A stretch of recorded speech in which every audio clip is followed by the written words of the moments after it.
you alright, Ji-san? Do you need another rest? It wasn't like this when the karakuri were working.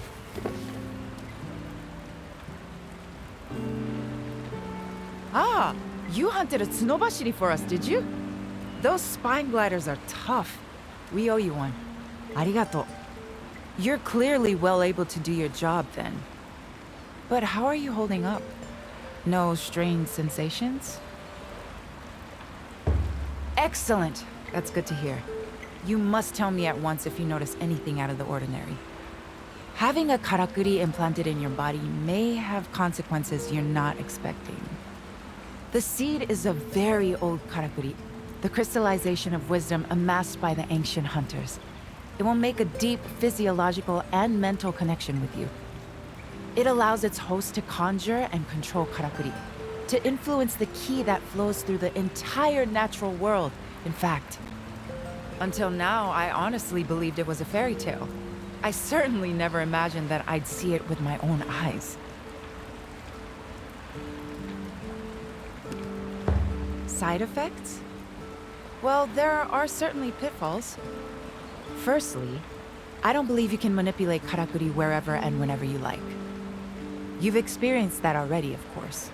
You haven't been able to make use of karakuri here in Minato, for example, have you? Secondly, although the seed is said to contain the ingredients for a plethora of karakuri, it would appear you can't conjure them all whenever you like. I imagine there has to be some sort of trigger to stimulate the requisite memory. Given that it's a hunter's device, it seems reasonable to assume that those triggers will occur in the course of hunting activities.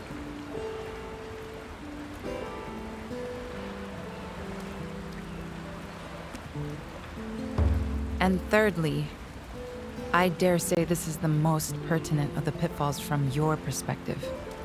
The seed is deeply embedded in your heart. So deeply that one can no longer function without the other.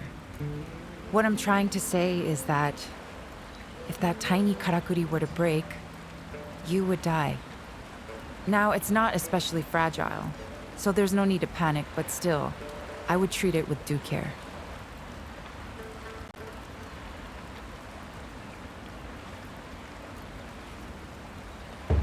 Good. Yes, before you go, there's one last thing. There's a small task I'd like you to undertake. Or rather, the town elders have decided it should be done. It may even result in the first pitfall that I mentioned before being rendered moot. I think it would be quicker to show you rather than trying to explain further. Would you accompany me to the Spirit Isle? We can leave whenever you're ready. And Natsume will be coming along too.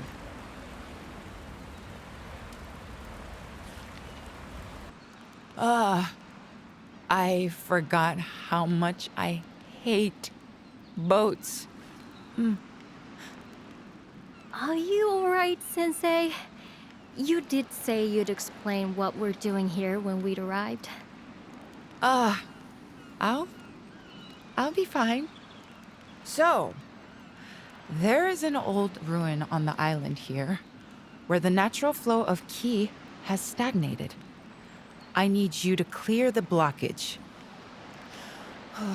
I think... You said you tried it before, didn't you? In the Nanohana field along the old Blossom Trail.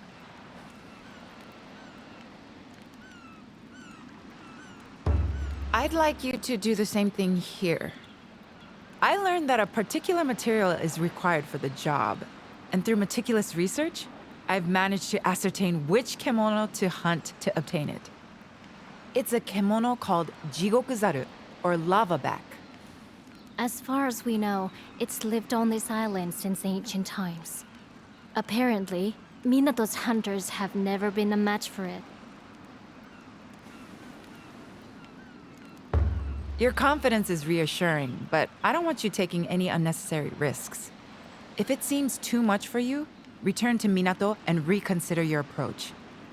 I hear that the lavaback lives on the north side, but there are other kemono on the island too. Perhaps hunting some of those first would be a good plan. Then I can make you stronger equipment with the materials.